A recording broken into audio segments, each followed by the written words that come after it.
kā man notiek operācijas diena un kā viņš tiek sadalīts uz priekšu. Gatavojamies operācijai. Sākam ar cepurīti. Uzvelkam cepurīti, paņemam masku un ņemam arī brīles. Brīlēm speciāls pārklājums ir, lai rentgena stari nebojātu acis.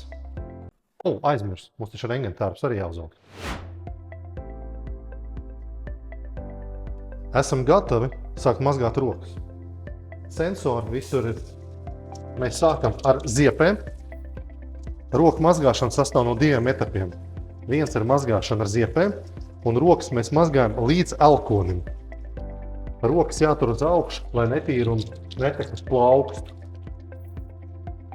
Kad rokas ar ziepēm ir nomazgāts, mēs viņus nožāvējam ar salvetēm, un nākošā etapā iesim ar dezinfektantiem. Roku dezinfekcija ir viens no svarīgākiem momentiem. Šeit nedrīkst steigties.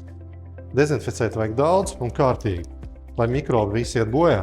Šeit dezinfekcijas līdzekļiem ir speciāli izveido aizsargu slānīti, lai infekcija nekur neizplatās. Un šeit ir ieeja operācijas zālē. Operācija durvis varās speciāli pogu. Uzrakstiet komentāros, ko jūs gribētu redzēt operācijas zālē. Es eju operēt.